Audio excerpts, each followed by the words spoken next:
This experience took place when I was approximately 17 years old, and it continues to unfold in my life. At that time, I felt a sense of confusion and dissatisfaction with my surroundings. I was stuck in a job that I disliked, surrounded by coworkers who didn't appreciate me. The reason for their animosity was mainly due to my accent, as I spoke eloquently, leading them to assume I came from a privileged background. One particular Friday, after finishing work early at the factory where I was employed, I found myself wandering aimlessly around the city where I resided. It had been a challenging day, filled with relentless mockery, and I was on the verge of reaching my breaking point. Seeking an escape from it all, I began exploring various options for a new job. I visited recruitment centers for the police, Army, Navy, and Air Force, even considering opportunities with the International Red Cross.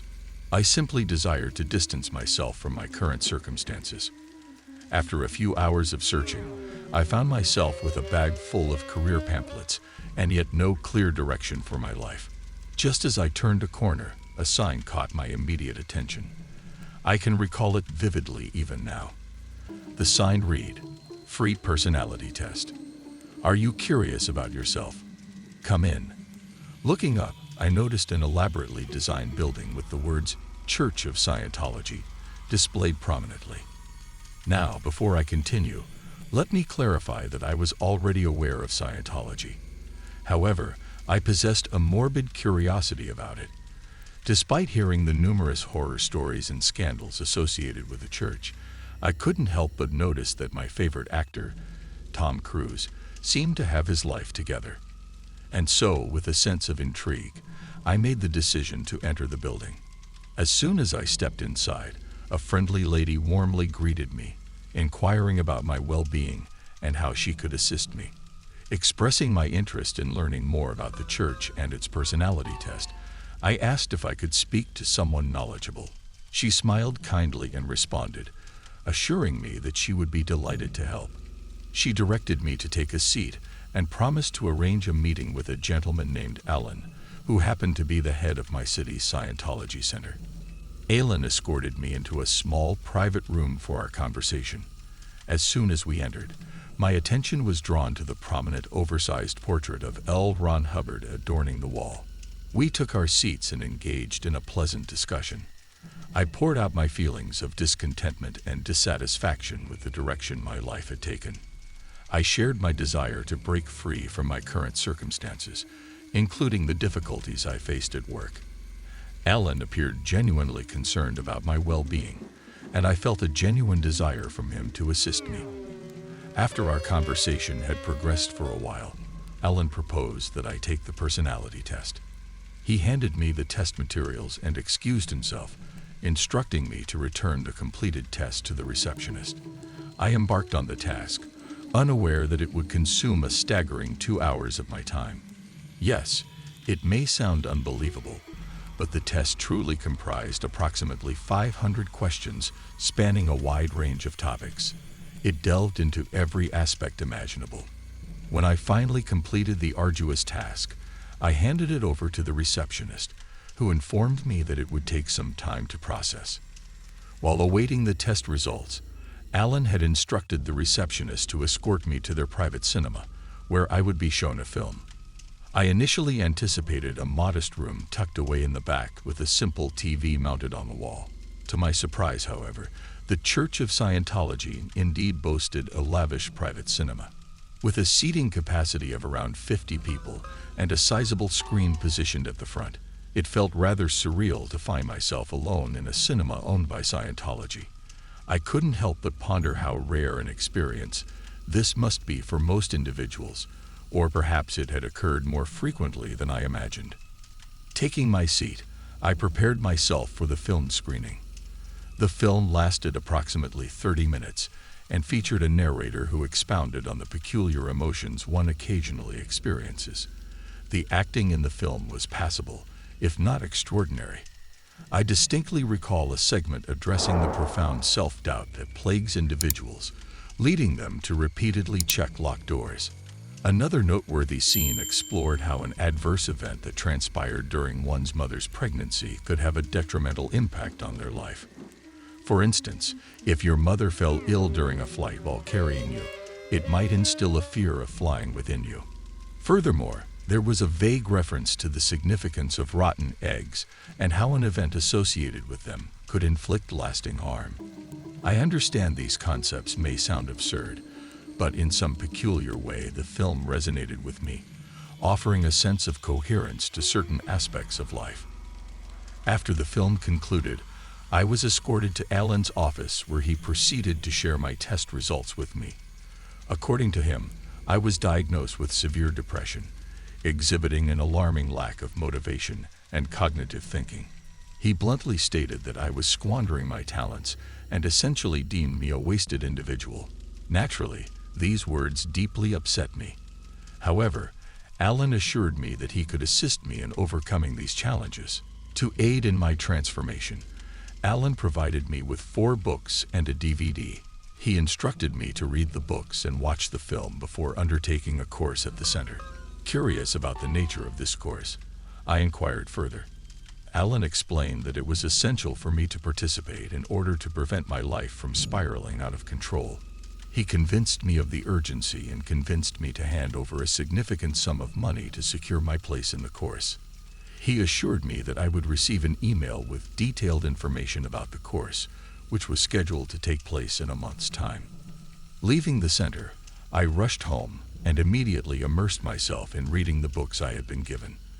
For the entire weekend, I secluded myself in my room, engrossed in the texts, reading and rereading them repeatedly. I also dedicated substantial time to watching the accompanying DVD.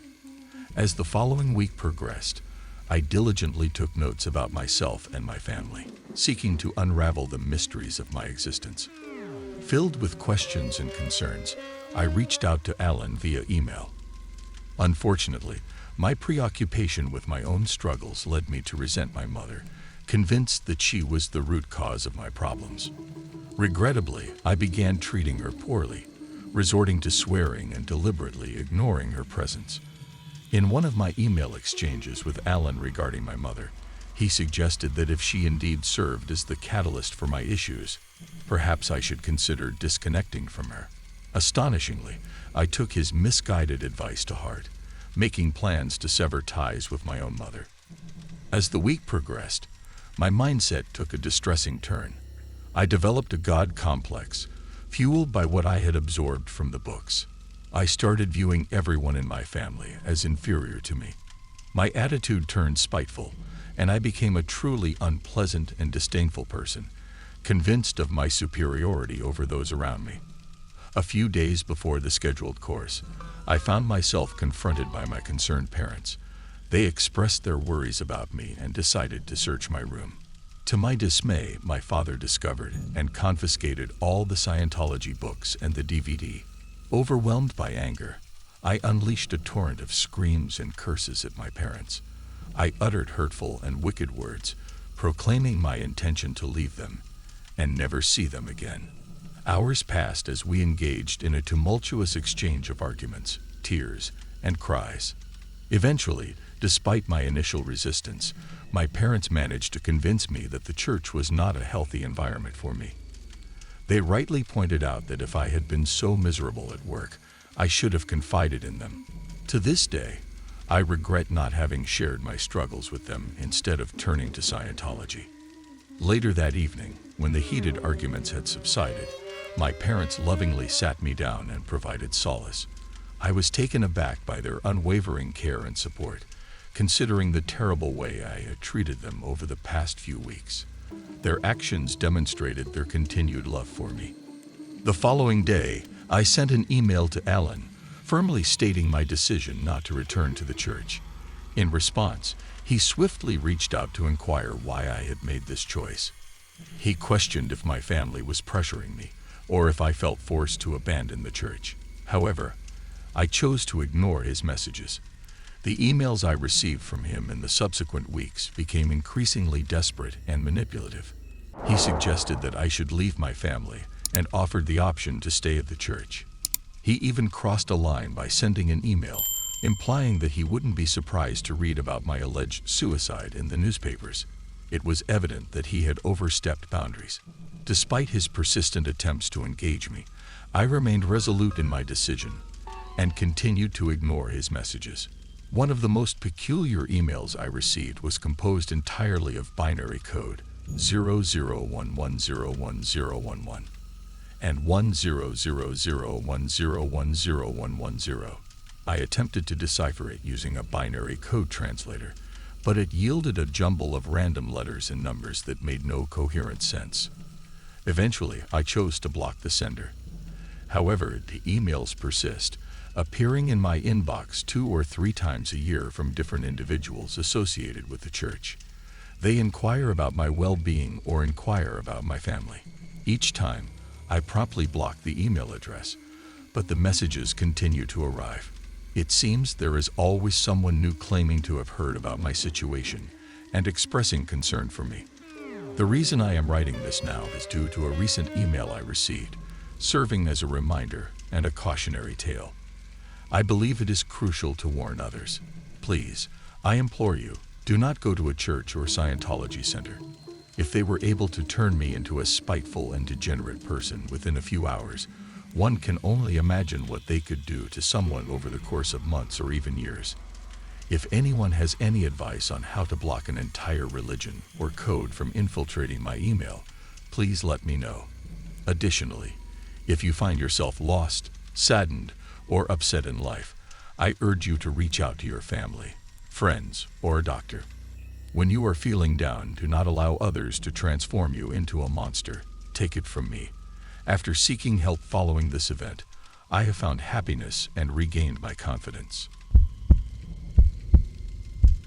During my childhood in the 1970s, I grew up in Ohio. My close friend, Joe, and I would spend most of our time outdoors. Joe lived on a farm that bordered a sizable forest, and my parents would drop me off there in the morning. We would stay in the woods for the entire weekend, only leaving for school.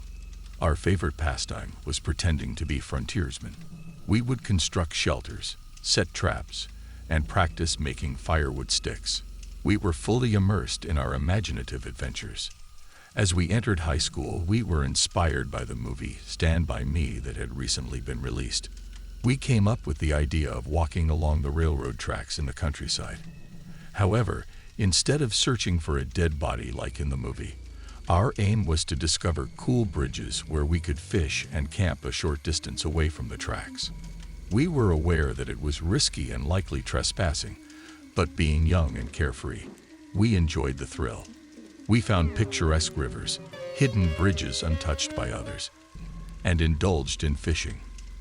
At night, we would hide from passing trains and camp in the nearby woods, creating small, concealed fires.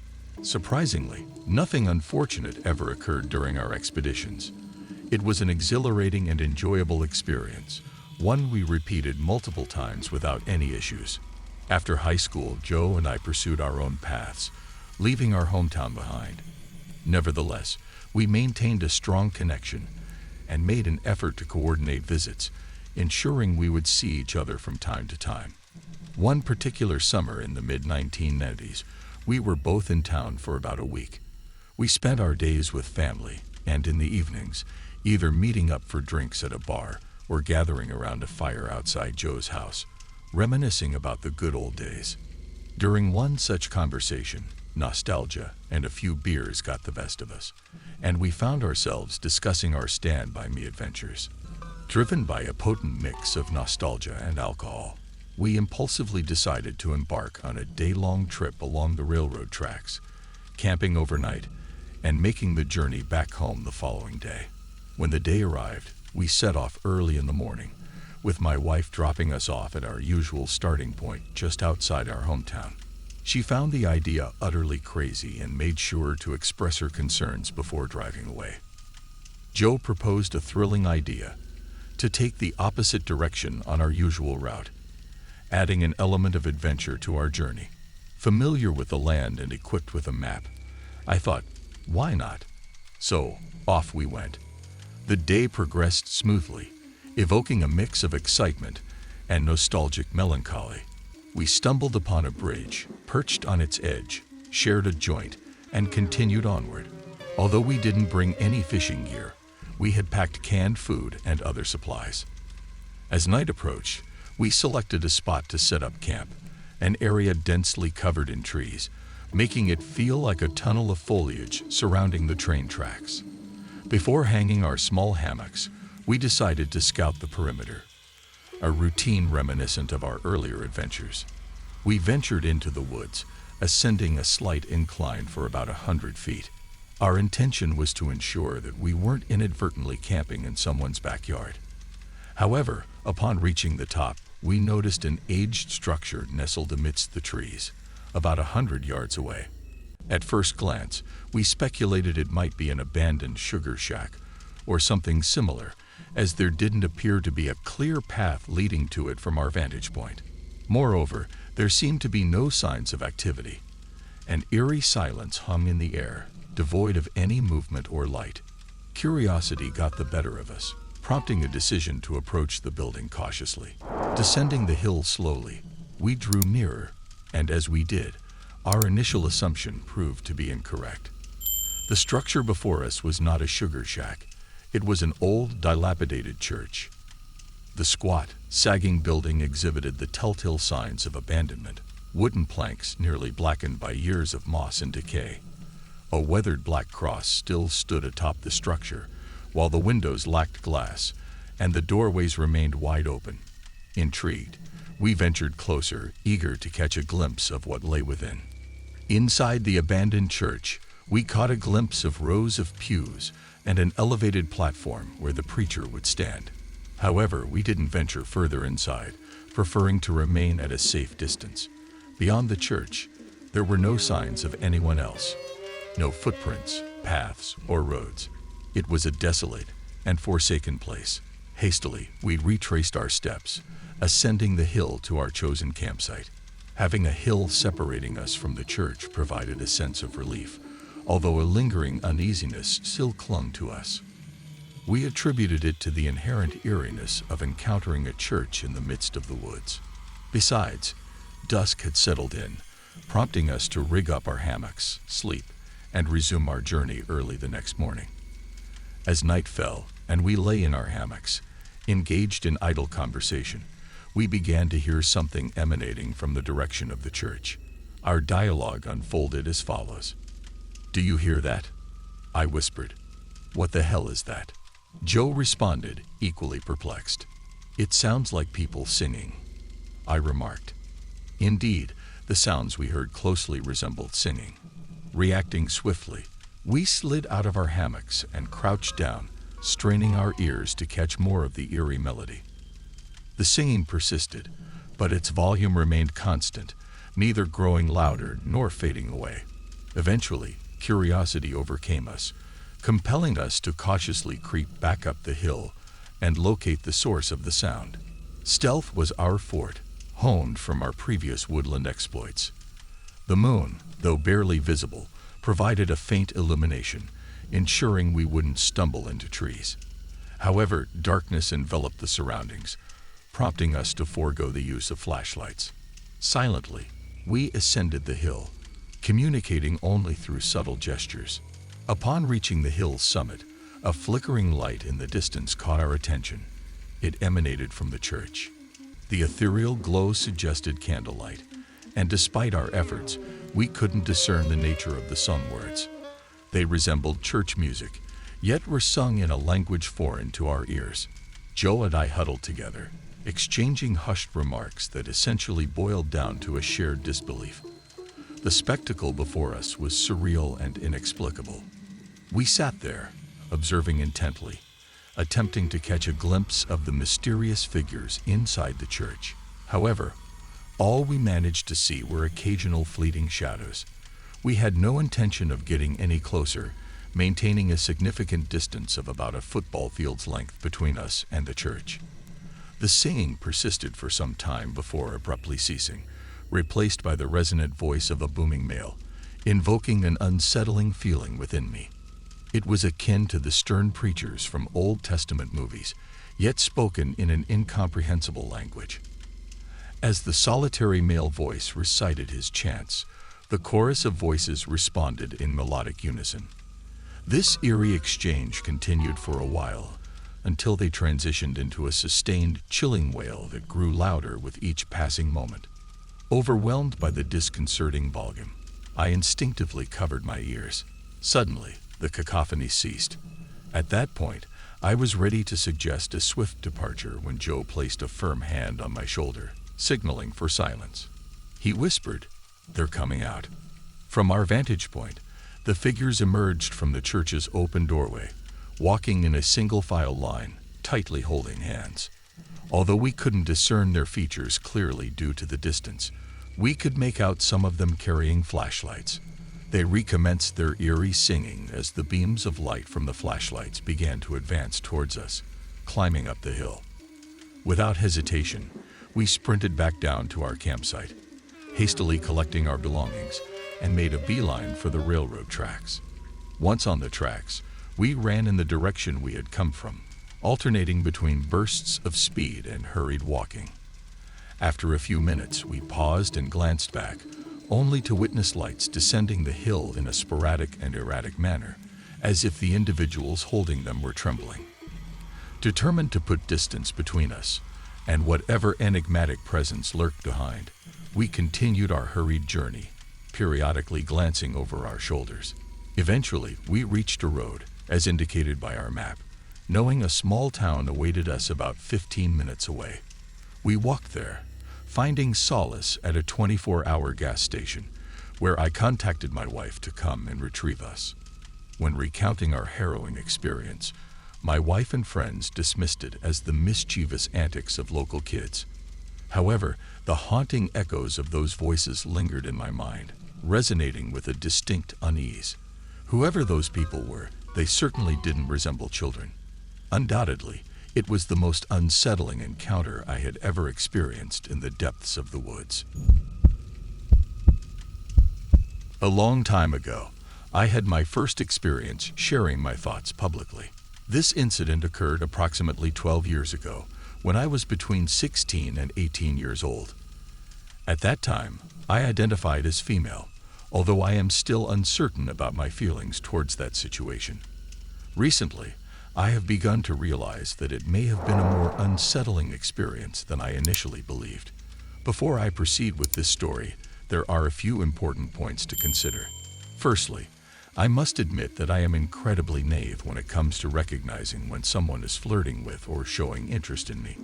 I often underestimate the seriousness of such interactions, which has led me to find myself in uncomfortable situations in the past. While I managed to escape some of these situations, I haven't always been so fortunate. This lack of awareness also means that until very recently, I failed to recognize the potential danger I had been in. Secondly, I grew up in a very small and predominantly evangelical Republican town. Although my small Methodist church remained relatively moderate during Sunday mornings, the youth group was considerably more radical, engaging in practices such as speaking in tongues and being slain in the Spirit. When I say my town was small, I mean that my graduating class consisted of only 149 students, making it the largest graduating class in years. The town was so compact that my father was my teacher for 3 years, and everyone in the community knew my dad and my family. Lastly, throughout my youth, I firmly believed that the most crucial objective in the world was to save souls for Jesus Christ. This conviction overshadowed everything else, including my own feelings of discomfort. During high school, I joined a group called Young Life and quickly became a junior leader.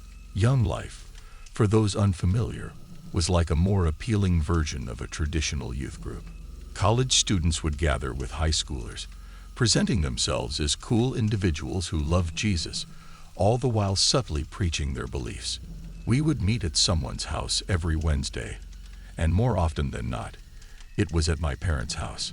So, as a high schooler, my task was to convince people to come to my house and hear about Jesus. Everyone was welcome, including Ted. Ted, who was 2 to 3 years older than me, was simply an odd individual. By saying this, I don't mean to judge him. as I acknowledged that I too possessed peculiarities. However, there was something unsettling about him, something that made me hesitant to listen to Micah, who warned me to stay away from him. Ted, like many others in my school, came from a financially disadvantaged background. As a result, he often wore worn-out and unpleasant-smelling clothes. Additionally, he couldn't afford a car, so he had to walk everywhere, which was no easy task in our rural town. Before we started holding meetings at my house, I would occasionally give him rides to events held at other locations. On several occasions, I noticed him walking on the side of the road, and it made me feel sorry for him. During the first meeting we had at my house, Ted arrived 3 hours early, which caught me off guard.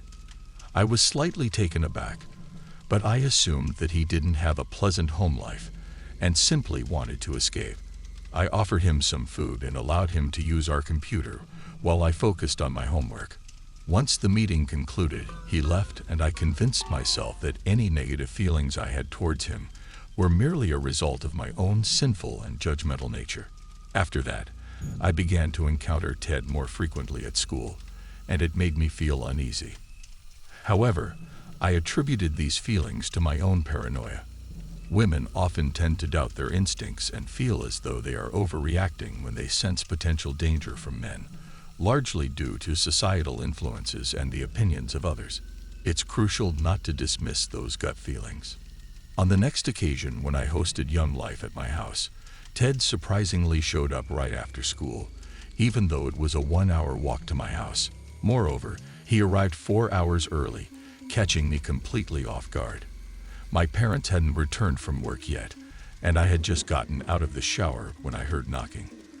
Thinking it was my cousin, who is also my best friend and lives nearby, I didn't bother to get dressed.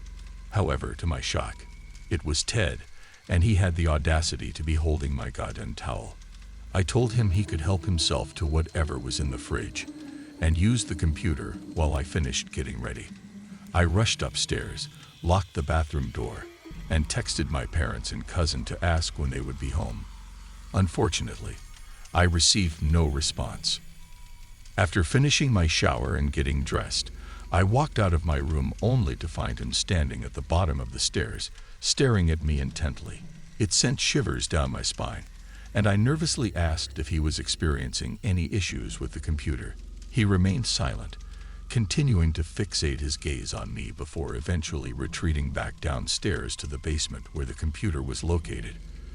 Feeling unsettled, I quickly rushed to my room, locked the door, and anxiously waited for one of my parents to return home. Finally, the scheduled meeting took place, and Ted left afterward.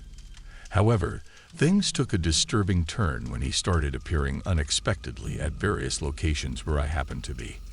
I couldn't fathom how he knew I would be at the mall, the soccer field, or even at home. But there he was, seemingly omnipresent. He began showing up at my parents' house on days when there were no scheduled meetings. Fortunately, around that time, I obtained my driver's license and started offering rides to anyone who needed them.